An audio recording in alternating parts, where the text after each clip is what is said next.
Cette vidéo est consacrée à la présentation de certaines réactions se déroulant dans la mitochondrie. Au préalable, il faut savoir que ces réactions sont une suite de réactions d'oxydoréduction. Que signifient ces termes oxydation et réduction? L'oxydation correspond à la perte d'un ou de plusieurs électrons. La réduction correspond au gain d'un ou de plusieurs électrons.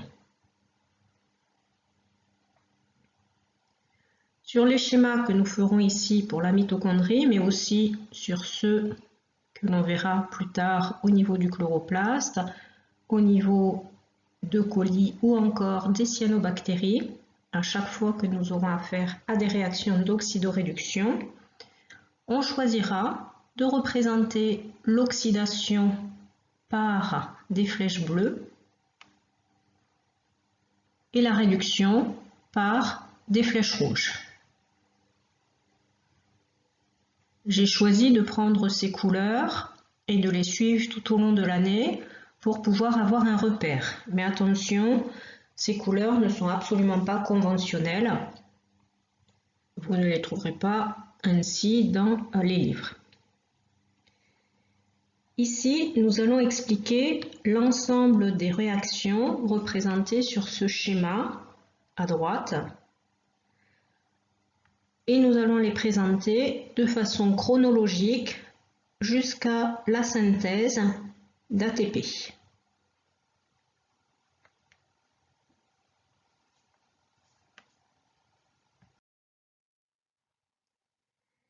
Les molécules organiques énergétiques de la cellule, que sont les lipides, les glucides et les protides, sont dégradées au cours de la respiration cellulaire.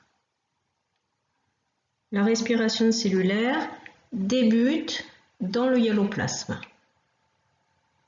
et elle va se terminer dans la mitochondrie. Nous ne détaillerons pas ici les premières étapes du hyaloplasme. Nous nous concentrerons sur ce qui se passe dans la mitochondrie. Ainsi, sur ce schéma sont représentées des flèches avec des tirets pour dire qu'il y a des étapes, un ensemble de dégradation de toutes ces molécules avant que les produits n'arrivent dans la mitochondrie.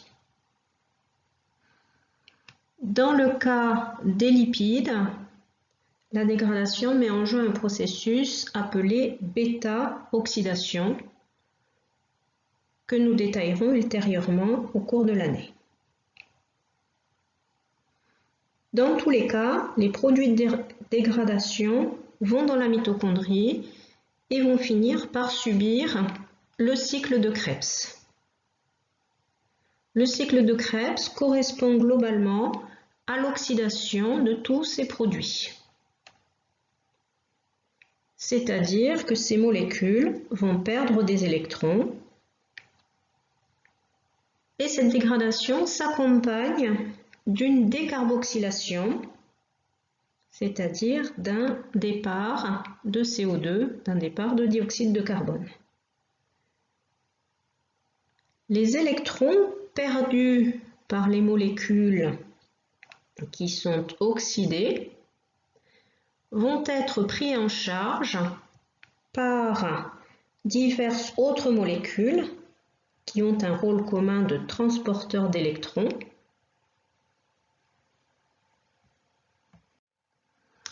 On les notera pour simplifier T. La forme T représente la forme à faible énergie potentielle des transporteurs.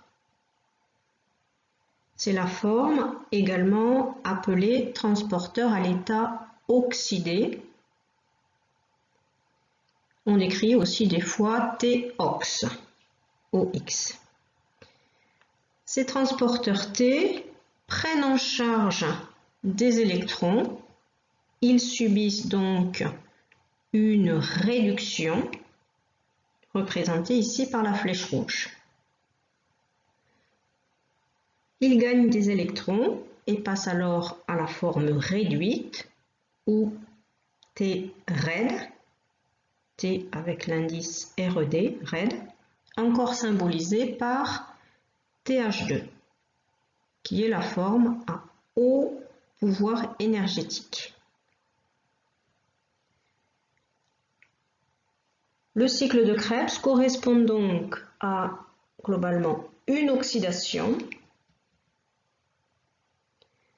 et cette oxydation est couplée à la réduction de transporteurs. On parle de réaction d'oxydoréduction.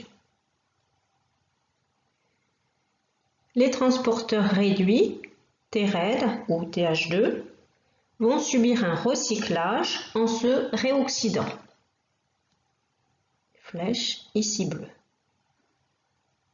C'est-à-dire en perdant des électrons pour repasser à la forme T ou T-ox. Cette oxydation va elle-même être couplée à une réduction au niveau d'un composé de la chaîne respiratoire. Au niveau de cette chaîne respiratoire se succède une suite de réactions d'oxydoréduction que nous détaillerons plus tard dans l'année. Nous résumerons ici en disant qu'à la fin de cette chaîne respiratoire, l'O2, le dioxygène, qui peut être qualifié d'accepteur final d'électrons, prend en charge les électrons libérés par les TH2. Donc l'O2 gagne des électrons, il est réduit, flèche rouge, il subit une réduction, il se réduit. À chaque fois que nous avons parlé de gain ou de perte d'électrons dans les différentes réactions, ces changements peuvent également être accompagnés de gains ou de pertes simultanées de protons. C'est ce qui est le cas ici pour le dioxygène. Le dioxygène capte des électrons, mais en même temps des protons, H+, pour former de l'eau, H2O. Donc, le dioxygène est réduit en eau.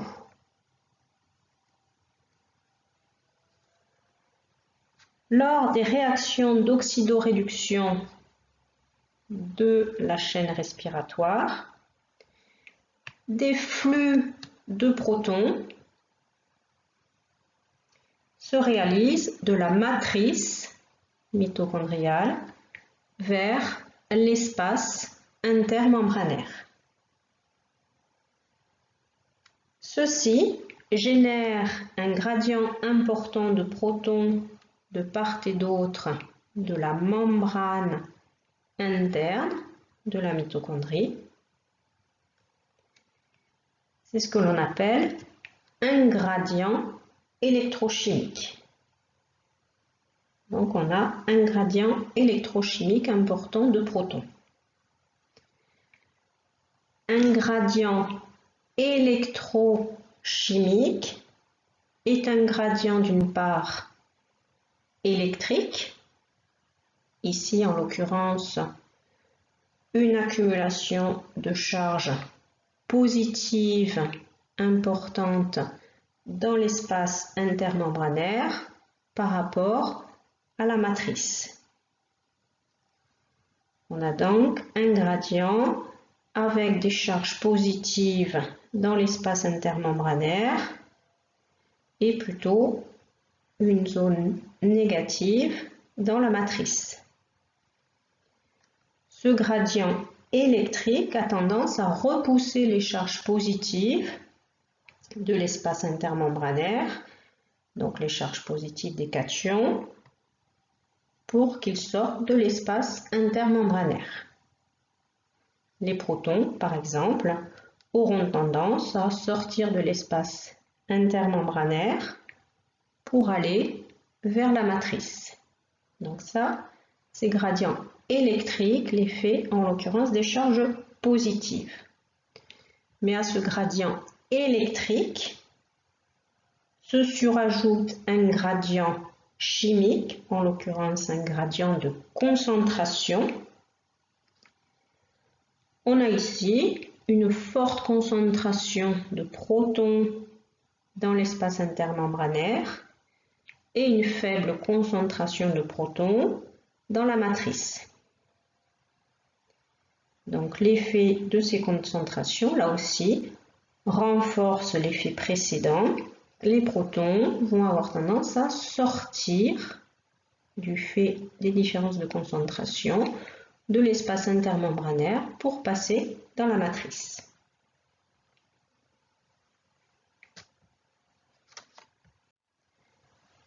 L'ensemble gradient électrique plus gradient de concentration, donc l'ensemble appelé gradient électrochimique, génère une force protomotrice, c'est-à-dire une force qui engendre un mouvement de protons de l'espace intermembranaire vers la matrice. La membrane interne est globalement imperméable aux protons, sauf au niveau de protéines spécifiques. C'est le cas notamment des protéines de type ATP synthétase.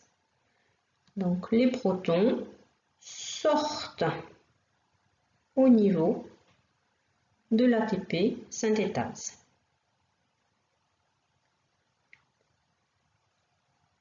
L'ATP synthétase a à la fois un rôle de transporteur, en l'occurrence de protons, mais aussi, comme son nom l'indique, avec son suffixe ase, un rôle d'enzyme.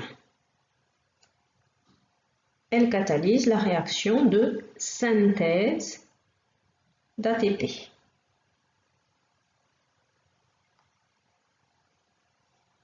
Elle utilise l'énergie de la force protomotrice pour catalyser la phosphorylation de l'ADP. L'ADP, adénosine diphosphate, est phosphorylé, c'est-à-dire qu'il s'associe à un phosphate inorganique, PI, pour former de l'ATP, adénosine triphosphate.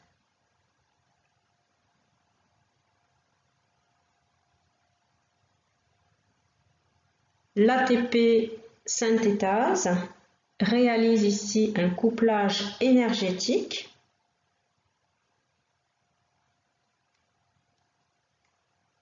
Elle réalise en effet une réaction chimique, la synthèse d'ATP, réaction qui est coûteuse en énergie, ça demande de l'énergie de fabriquer de l'ATP.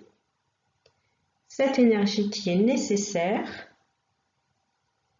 vient de l'utilisation de l'énergie du flux de protons. On parle ici de couplage chimio-protonique.